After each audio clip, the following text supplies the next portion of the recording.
Selamat malam kepada semua peserta, terutama kepada para guru besar, guru-guru kami, para senior, para sejawat, para rekan-rekan pemerhati bioethics yang sangat saya muliakan dan saya cintai. Saya mohon izin dengan segala kerendahan hati, dengan keterbatasan ilmu saya untuk memberikan atau berbagi apa yang kita ketahui, namun juga saya sangat mengharapkan masukan-masukan dan pelajaran-pelajaran yang diberikan oleh guru besar, guru-guru saya, senior saya, sejawat saya kepada saya. Saya merasa makin banyak saya mengeksplorasi bioetik, saya merasa bahwa saya masih banyak sekali kurang atau perlu mengisi dengan itu. Pada malam hari ini saya mohon izin untuk share screen sebentar.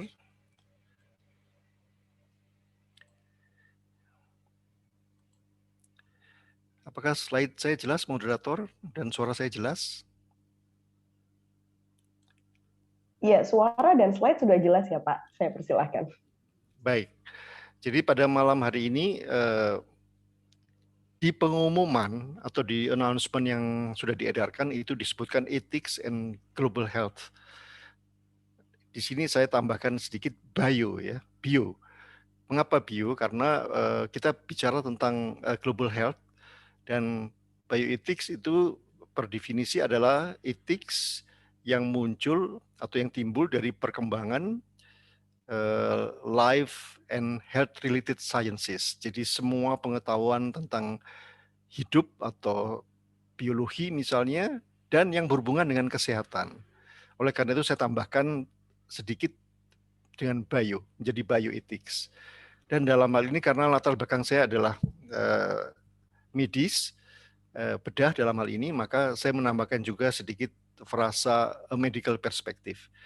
Tetapi nanti dalam diskusi saya mengharapkan teman-teman yang dari background lain bisa memberikan perspektifnya yang terkait dengan ini, sehingga diskusi kita bisa menjadi lebih menarik. Karena bagaimanapun bioethics itu adalah suatu multidisiplin approach ya, dari suatu kajian akademik tentang ethics yang berhubungan dengan kehidupan dan kesehatan.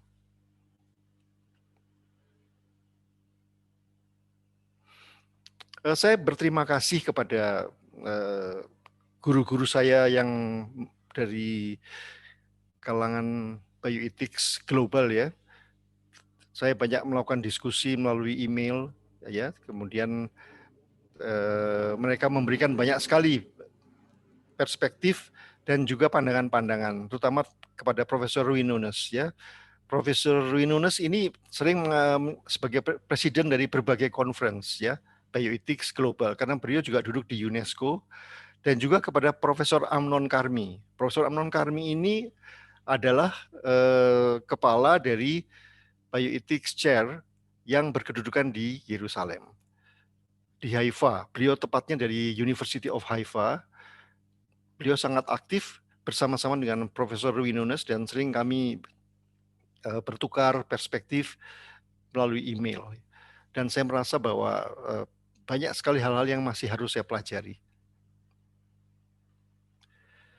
Yang akan kita bicarakan malam ini ya tentang background dari topik ini, kemudian pendekatan etis, kemudian masalah global health issues ya apa saja, karena ini nanti yang akan memicu terjadinya beberapa ethical dilemmas atau ethical concerns dan juga ethical issues di global health, dan nanti kita akan mencoba menyimpulkan beberapa hal yang penting untuk kita kaji lebih mendalam dan untuk mendapatkan penelitian lebih lanjut. Tidak ada konflik of interest dalam presentasi ini dari saya selaku presenter. Dan tadi sudah saya sebutkan bahwa bioethics itu multidisiplin dan juga multi-faculties ini sedikit contoh bahwa itu sangat multidisiplin. Ini ketika saya studi di Leuven University di Belgium. Ini yang paling sebelah kiri, yang perempuan ini itu adalah seorang psikolog dari Italia. Kemudian yang sebelahnya ini itu adalah seorang lawyer ya, lawyer dari UK, dan yang wanita ini yang berbaju putih itu adalah seorang sosiologis dari USA, saya sendiri sebagai satu-satunya klinisi. Jadi kalau orang mengatakan, oh bioethics itu urusannya kedokteran, tidak benar. Ini malah saya cuma sendiri yang sebagai klinisi. Kemudian ini bioethicist dari Leuven University, dia juga sebagai mentor kami, dan ini adalah seorang semacam social worker begitu ya, dalam bidang anak-anak. Jadi memang bukan monopoli kedokteran. Pada tahun 2015, PBB mengadakan global call kepada para negara melalui UNDP. UNDP itu United Nations Development Program. Itu ada 17 goal ya yang dibuat untuk mengatasi berbagai hal untuk memajukan yang prinsipnya adalah human rights and human dignity. Jadi ini bidangnya banyak, ada 17 ini. Nah, 17 ini semua karena berhubungan erat dengan human rights dan human dignity, yaitu hak manusiawi dan martabat manusia, itu mau tidak mau menimbulkan ethical concerns karena masih ada selisih, masih ada apa yang akan dicapai atau yang diharapkan dengan apa yang ada. Hal-hal yang spesifik yang berhubungan dengan kesehatan dan kedokteran adalah zero hunger. Jadi menghilangkan kelaparan, kemudian kesehatan yang memadai, yang baik, ya, kemudian persediaan air bersih dan sanitasi, lalu mengurangi ketimpangan, ya, terutama dalam hal pelayanan kesehatan dan hak untuk mendapatkan pelayanan kesehatan. Juga adanya climate action, ya, ini tentang lingkungan hidup, ya, terutama global warming, ya, yang disebabkan oleh efek rumah kaca. Ada beberapa pendekatan etis yang menyangkut dengan riwayat perkembangan etika pada umumnya sebagai sejarah. Yang pertama yang disebut sebagai primum non nocere, yang dicetuskan oleh Hippocrates 370 tahun sebelum Masehi, di mana di situ disebutkan bahwa yang utama dan yang pertama adalah jangan merugikan, ya. Kemudian prinsip deontologi dari Immanuel Kant tahun 1804 yang terkenal yaitu adalah categorical imperative, yang intinya adalah berbuat suatu kebaikan sebagai suatu tujuan, bukan sebagai suatu cara. Dan perbuatlah kepada orang lain seperti yang kamu ingin diperbuat. Kemudian prinsip utilitarianism dari Jeremiah Bentham dan John Stuart Mill tahun 1832, di mana prinsipnya adalah yang disebut sebagai keuntungan atau cita-cita idealisme bersama di atas kepentingan perorangan. Jadi ini sangat terkenal karena kita sampai sekarang kita juga mempertimbangkan kepentingan bersama di atas kepentingan sendiri. Ya. Kemudian human experimentation, ini yang melahirkan Nuremberg Code pada tahun 47, di mana ini diangkat dari para tawanan atau tahanan Holocaust dari Nazi, di mana dokter-dokter Nazi melakukan percobaan-percobaan yang melanggar autonomi daripada tawanan atau tahanan tersebut, juga tidak menghormati otonomi mereka dan mereka dipaksa untuk menjalani suatu percobaan yang bisa berujung kepada kematian. Juga ada human subjects research yang disebut, yang melahirkan Belmont Report di tahun 76. Ini di Tuskegee, ya, suatu daerah di Alabama di USA, di mana banyak orang-orang berkulit hitam itu dijadikan objek daripada penelitian, di mana di situ tidak diberikan obat untuk penyakit sifilis yang sudah ada waktu itu, penisilin, karena untuk mengetahui efek perjalanan penyakit tanpa diobati. Tapi ini kemudian setelah ada komisi Belmont yang diketuai oleh saya lupa namanya, ya. Kemudian pada waktu itu Presiden Clinton yang berkuasa kemudian memberikan beberapa kompensasi dan permohonan maaf. Juga tentang principlism, ini cukup terkenal oleh Beauchamp and Childress. Ini sebenarnya mulainya tahun akhir 60-an, ya, tapi terus diupdate sampai bahkan tahun 2000-an. tentang 4 prinsip, yaitu otonomi, beneficence, non-maleficence, dan justice ya. Sangat terkenal itu di dunia medis. Kemudian ethics of care yang dicetuskan oleh John Tronto tentang adanya caregiver dan care receiver tahun 1993. Lalu Declaration of Helsinki oleh World Medical Association tahun 64. Di situ yang utama adalah kepentingan pasien di atas segalanya. Kemudian ada SIOMS. SIOMS itu singkatan dari Council of the International Organization of Medical Sciences. Dibentuk bersama oleh WHO dan UNESCO tahun 49. Di situ mereka membuat suatu butir-butir yang intinya menjadi pedoman baik penelitian maupun untuk pelayanan kesehatan. Dan UNESCO tahun 2008 membuat suatu 15 konteks dari prinsip etik yang dipakai sebagai core kurikulum untuk pelajaran bioetika di seluruh dunia.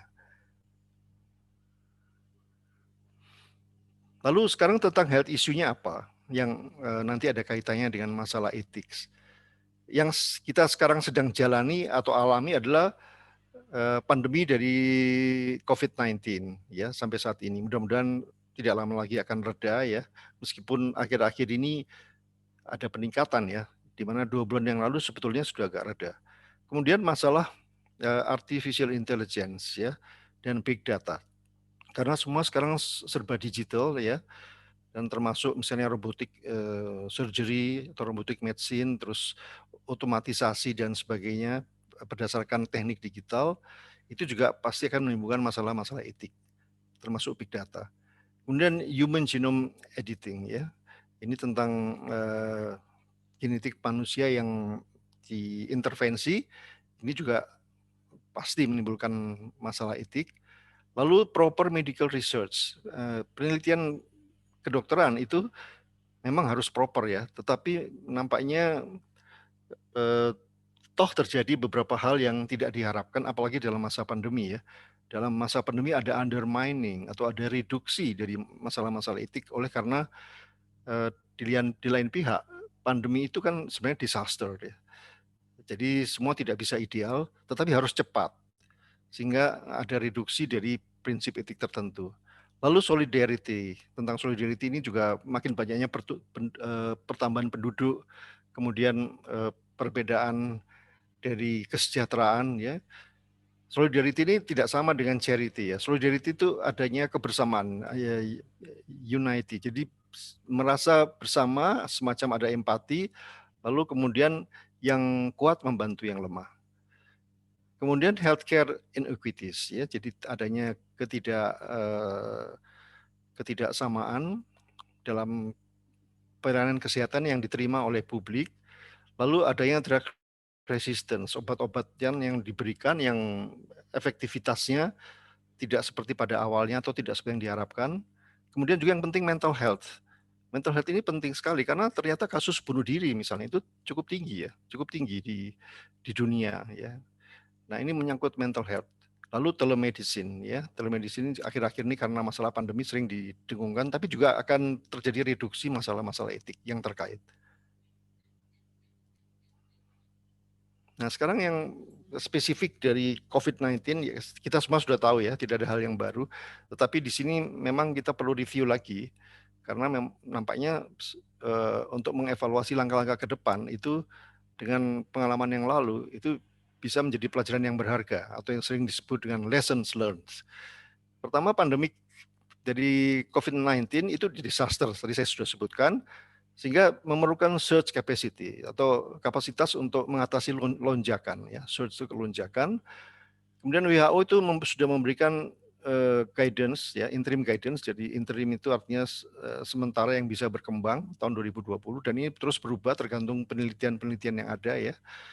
Lalu otomatis oleh karena itu memerlukan surge capacity, padahal misalnya sumber daya tenaga kesehatan, sumber daya instrumen pelayanan kesehatan dan sebagainya itu terbatas karena ada lonjakan, sehingga perlu ada triage rule ya. Yang intinya adalah triage priority setting, ya, bagaimana menyusun prioritas. Kemudian harus ada proper ethical ground. Jadi dari hal-hal yang kita lakukan ya dalam pandemi itu sedapat mungkin tidak melanggar dasar-dasar etik ya. Oleh karena apa? Oleh karena seringkali yang saya katakan tadi tidak ideal sehingga segala sesuatu itu dilakukan dengan keterbatasan. Berikutnya adalah appropriate clinical procedures ya. Jadi semua clinical procedures dilakukan tetap harus dalam kerangka eh, yang benar ya, appropriate. Jadi tidak bisa menjadi excuse bahwa oh ini karena pandemi jadi tidak usah begini, tidak usah begitu sehingga terjadi hal-hal yang direduksi baik secara etik maupun secara klinik ya. Nah, itu tetap harus dilakukan segala sesuatu yang benar. Kemudian vaksin dari COVID-19 itu harusnya available untuk semua orang ya.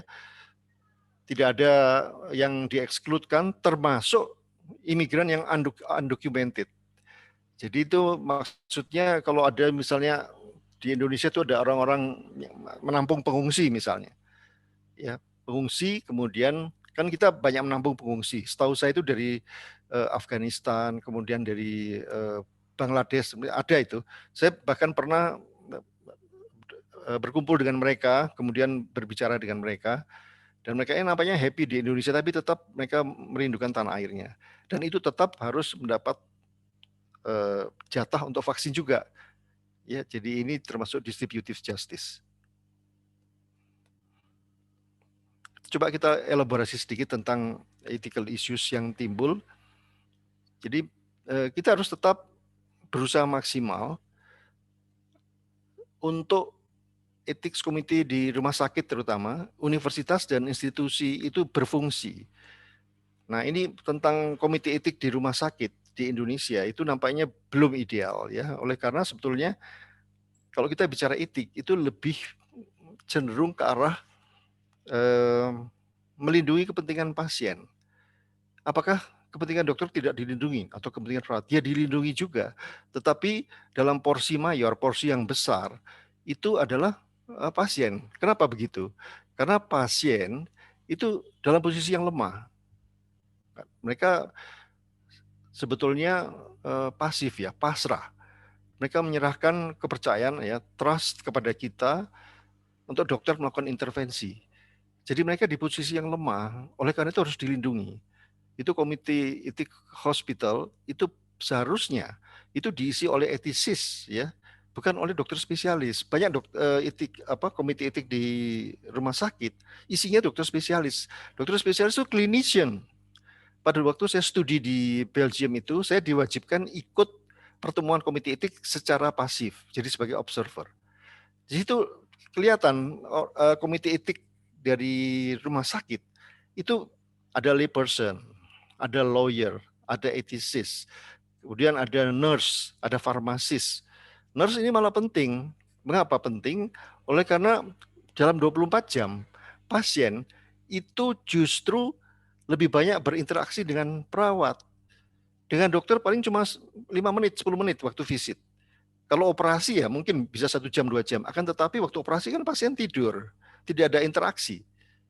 Nah ini farmasis juga. Ya, oleh karena mereka juga melaksanakan hal-hal sebagai endpoint dari pengobatan dokter. Dokter memberikan resep, diberikan kepada farmasis, lalu mereka memberikan obat kepada pasien. Dan jadi ini penting sekali. Dan ada lay person, ada orang-orang awam di situ sebagai perwakilan dari pasien atau keluarganya. Nah, kita bicara etik di mana kita harus melindungi pasien. Termasuk juga otomatis kalau pasien terlindungi, dokter dan perawat juga terlindungi otomatis itu. Tapi entrance-nya itu keselamatan pasien atau kepentingan pasien. Nah, bagaimana kita membela kepentingan pasien kalau ternyata tidak ada yang mewakili pasien? Semua isinya dokter spesialis misalnya, clinician. Itu sebabnya komite etik rumah sakit kurang berdaya banyak ya. Kalau kita bicara etik itu sifatnya antefaktum sebelum terjadi kasus, bersifat preventif. Jadi sebagai guidance atau guidelines etik itu. Tapi begitu terjadi kasus faktum dan post faktumnya itu adalah sudah jadi masalah hukum. Karena kalau etik dilanggar itu pasti sudah jadi masalah hukum ya. Etik sendiri sebenarnya tidak punya kapasitas untuk menghukum. Oleh karena apa? Tidak ada ethical enforcement. Karena etik itu sebagai advice, sebagai guidance, sebagai proper ground untuk bersikap. Jadi kalau itu dilanggar ya mungkin ada organisasi profesi yang memberikan sanksi etik ya, tetapi tidak dalam konteks dengan pasiennya. Makanya pasien kalau sudah tidak percaya, sekarang ini kan beberapa kasus pasien tidak lapor ke ID misalnya, atau MKEK atau MKDKI, lapornya ke polisi. Karena apa, tidak ada trust lagi. Mereka bilang lapor ke ID atau semacam itu teman-teman mereka, nanti kesalahan ditutupi, nanti teman-temannya dibela gitu. Jadi tidak ada kepercayaan, lapor polisi. Nah, polisi langsung proses. Proses kalau sudah SP 21 ya sudah naik ke pengadilan. Nah, ini yang sedikit saya elaborasi karena saya tahu sendiri itu di depan UGD atau di depan ICU itu kalau saya tidak usah sebut rumah sakitnya lah. Itu kalau sudah ada keluarga pasien nangis-nangis, itu ada yang mendekati itu, perlu dibantu Pak, Bu, dan sebagainya. Jadi mereka akan naikkan ke hukum itu. Jadi ini memang ya semacam, mohon maaf nih teman-teman yang berlatar belakang hukum, tapi itu saya tahu sendiri itu. Nah, jadi kalau lewat jalur hukum langsung kan ada kompensasi. Kalau ke ID atau MKDKI atau MKEK tidak ada kompensasi, kompensasi yang menguntungkan untuk keluarganya misalnya, untuk korban atau untuk pasien. Paling-paling tindakan disiplin kepada dokternya, tapi kompensasi ya tidak ada. Itu faktor lain ya. Demikian juga dengan etik komite di university itu dalam penelitian-penelitian itu harus betul-betul bisa menangkal research disintegrity ya. Jadi seperti plagiarism, fabrication, falsification dan sebagainya itu harus bisa diatasi ya. Karena memang ternyata banyak. Bahkan ada yang sudah masuk di publikasi terus terjadi retraksi. Itu kalau sudah ada damage itu susah untuk memperbaiki pencemaran nama baik pribadi maupun kampus. Berikutnya adalah ethical concerns di dokter lifestyle ya. Lifestyle dokter itu banyak mendapat kritik juga dari publik ya, karena dokter itu mau tidak mau kompetitif ya dalam hal kesejahteraan misalnya. Kemudian seringkali dokter itu resistant to second opinion. Kalau ada pasien yang datang ke dokter misalnya, lalu dia periksa ke dokter lain untuk kasus yang sama, itu biasanya tidak berkenan ya. Kalau balik lagi itu banyak suara-suara yang mengatakan kenapa kesini lagi, ke sana saja, tidak usah ke sini. Itu seharusnya tidak boleh begitu. Bahkan kedua tiga sektor kemudian itu boleh, kan dia ingin mencari yang terbaik. Mungkin ada keluarga yang dokter, mungkin cari di internet, mungkin ke dokter lain, itu haknya dia. Dia kan ingin yang terbaik, best preference. Kemudian business issues. Ini terutama ya kalau ada kongres dan sebagainya, ada sponsorship, itu membuat dokter menjadi tidak independen ya. Dan mudah-mudahan ini nanti pelan-pelan bisa diperbaiki. Lalu up to date knowledge and skill. Dokter harus terus-menerus melakukan updating untuk kemampuannya, baik itu pengetahuannya maupun keterampilannya. Kemudian withholding and withdrawing in end of life care. Jadi dokter harus tahu kapan harus berhenti ya. Karena tidak bisa juga terus-menerus kalau misalnya pasien memang sudah tidak punya bukan harapan ya, harapan itu harus terus ada. Tidak punya kemungkinan ya untuk disembuhkan, ya itu harus berterus terang ya kepada keluarga pasien. Jangan sampai yang tujuan kita itu adalah prolonging the life, itu lalu berbalik menjadi prolonging the death. Jadi proses kematian menjadi lebih sulit dan itu sudah menderita baik untuk pasien dan keluarganya. Kadang-kadang kita juga dokter harus paternalism ya pada saat tertentu. Paternalism itu sedikit mengabaikan otonomi pasien demi kebaikan pasien ya. Jadi karena mungkin pasien kurang paham dan sebagainya, lalu dokter yang menentukan langkah, pasien mungkin merasa kurang bebas atau kurang enak ya, tetapi itu untuk kepentingan pasien. Kadang-kadang juga harus melakukan RDE ya, atau rule of double effect. Jadi melakukan suatu tindakan yang bisa menimbulkan efek lain yang merugikan, tetapi efek yang menguntungkan yang menjadi prinsip utama itu lebih besar. Kemudian juga ethical education, ini harus betul-betul dilakukan sejak awal ya. Untuk di mahasiswa kedokteran itu sejak awal sekali. Ya, kemudian dengan training, role modeling ya. Role modeling ini disebut hidden curriculum karena tidak diajarkan dalam bentuk lecture, terus ada bahannya apa, tapi jadi role model ya. Tadi pagi di IBF ada diskusi tentang role model. Role model itu memang belum tentu ideal, tetapi memang harus ada figur yang menjadi panutan ya. Nah, untuk medical student maupun resident sama, termasuk juga untuk anggota organisasi profesi. Ya, itu harus terus-menerus ada.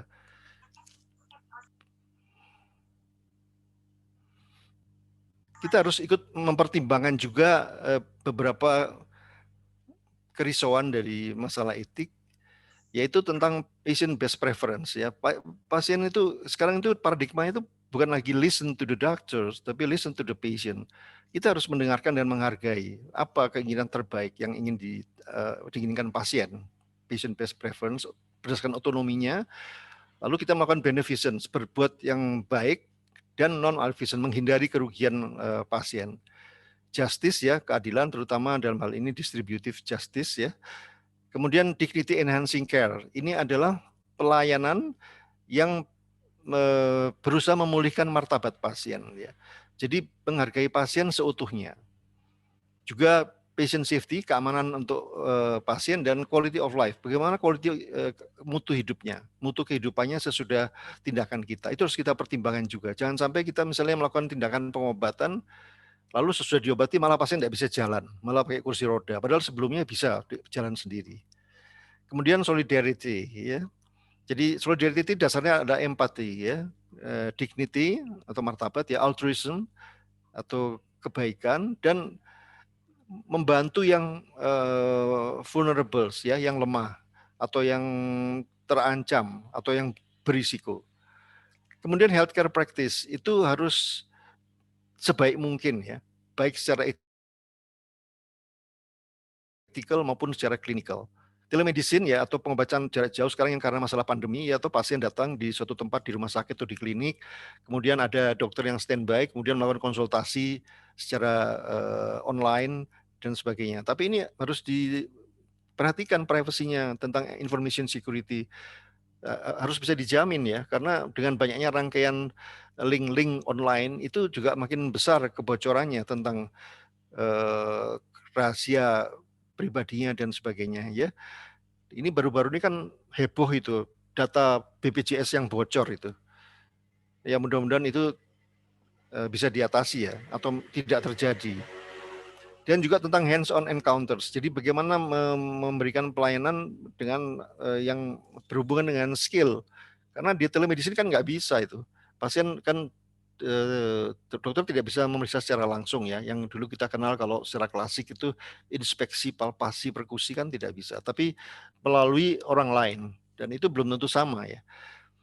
Nah, tentang artificial intelligence ya, misalnya seperti robotic surgery, terus big data. Big data itu karena kita semua sudah serba online dengan jumlah yang banyak, lalu menjadi big data, itu privasinya gimana? Confidentiality-nya apakah bisa dilindungi? Lalu apakah keputusan yang diambil itu valid atau proper? Karena melalui non-human link. Jadi artificial intelligence itu kan bukan dari link manusia, tetapi dari link teknologi ya. Memang itu sampai batas tertentu itu memang bermanfaat dan cukup besar manfaatnya. Tentang human genome editing ya, ini kita harus menghormati embrio sebagai potensial human being ya. Sebetulnya nggak boleh diotak-atik ya, karena natural diversity itu kan timbul dari natural human genome. Kalau sudah di-editing, apalagi ada yang disebut apa namanya, untuk memilih yang unggul dan sebagainya, itu sebenarnya sudah menyalahi itu ya. Ini juga menyangkut justice dan equity. Informed consent dan safety itu juga harus betul-betul lengkap pada human genome editing.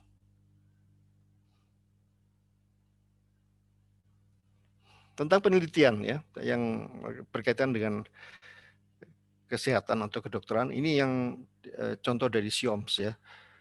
Ini gambar yang pertama ini adalah yang tadi saya sudah sebutkan, the Belmont Report ya. Ini kita Presiden Clinton dan Wakil Presiden Al Gore ini Ini yang mewakili dari para korban unethical research ya di Tuskegee itu.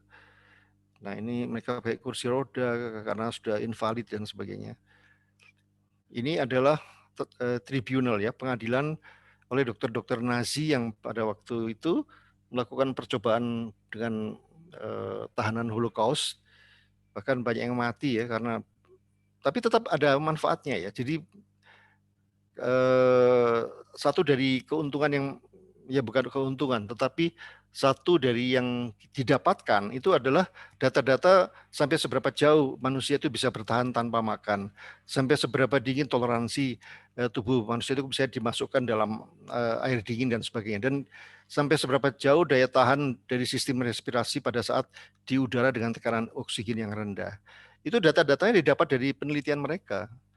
Tapi cara mereka yang tidak benar itu menyebabkan mereka dihukum. Ya. Dalam hal ini avoiding research misconduct, jadi menghindari ya adanya kesalahan dari research yang berdasarkan ketidakpatuhan pada aturan baik secara ethical maupun secara science. Kemudian respect for autonomy dan personhood ya. Jadi menghormati otonomi dan personhood itu semacam kemandirian. Non maleficence, menghindari kerugian, justice ya, bersikap dengan adil. Adil itu kalau dalam penelitian itu ada benefit sharing seharusnya ya. Jadi penelitian itu tidak hanya untuk kemajuan akademik atau mencapai gelar atau untuk kepentingan akreditasi kampus, tetapi harus ada public benefit. Ada keuntungan untuk publik apa? Sekarang meneliti ini dan itu, tapi manfaatnya untuk masyarakat, untuk orang per orang itu apa? Jadi kalau cuma penelitian itu hanya untuk didasarkan kepada untuk mencapai gelar, akreditasi dan sebagainya, itu sebenarnya tidak dibenarkan ya. Biasanya yang ideal itu perbandingannya 60-40. 60% itu untuk public benefit dan 40% itu untuk academic pursuit. Ya, kemudian integritas ya. Jangan sampai ada penyalahgunaan atau ketidakbenaran di dalam membuat penelitian itu atau menyimpulkannya. Ini juga itu sebabnya dalam penelitian itu harus diberitahukan ada conflict of interest atau tidak. Siapa yang mendanai penelitian itu? Sebab kadang-kadang ada suatu pihak mendanai, mensponsori, tapi sebenarnya ada titipan-titipan tertentu yang ujung-ujungnya adalah promosi untuk suatu produk tertentu misalnya. Nah itu harus dihindari. Terus benefit sharing, sudah saya sebutkan tadi.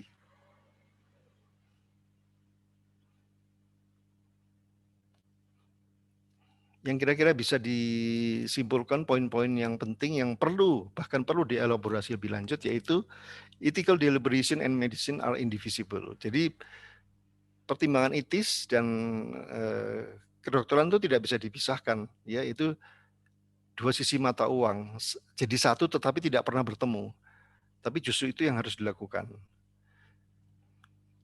Dan dalam pendidikan itu harus sejak awal ya. Untuk mahasiswa kedokteran sampai setelah dia menjadi dokter.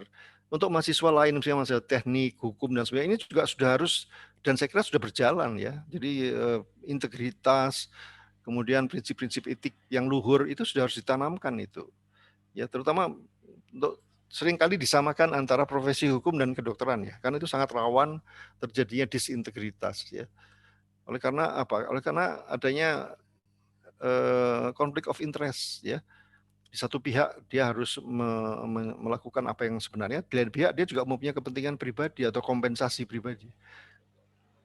Lalu menolak atau menghindari misconduct ya, kesalahan bersikap di dalam artificial intelligence, big data, telemedicine ya, dan juga human genome editing. Dan penelitian harus berdasarkan integritas ya. Ini harus sering diingatkan ini karena ini akan terus terjadi karena berbagai kepentingan, dan harus fokus kepada pasien otonomi, patient otonomi ya. Jadi kemandirian pasien, hak pribadi pasien, best preference ya, apa yang paling disukai oleh pasien. Jadi sekarang sudah berubah paradigma seperti yang saya katakan tadi. Tidak lagi menjadi listen to the doctor, tapi listen to the patient. Jadi pasien itu sebagai subjek, bukan sebagai objek. Dokter di sini membantu sebagai caregiver untuk bagaimana mengembalikan dignity dari pasien. Lalu quality of life ya, mutu hidupnya bagaimana? Jangan-jangan setelah dilakukan intervensi malah dia tidak bisa apa-apa ya. Patient safety ya, keamanan untuk pasien, beneficence ya, kebaikan untuk pasien, non malfeasance tidak merugikan, justice, vulnerability atau kerawanan ya, atau risiko, kemudian martabat dan solidaritas ya. Dokter harus bertindak etikal, sekalipun itu dalam pandemi atau dalam bencana ya, bencana alam atau bencana karena manusia. Dan itu pandemi itu sebenarnya juga hampir sama dengan disaster ya, identik. Saya rasa itu yang ingin saya share dan kita nanti bisa berdiskusi ya, yang akan diatur oleh moderator bagaimana yang terbaik. Terima kasih atas perhatiannya dan saya mohon maaf atas kekurangannya.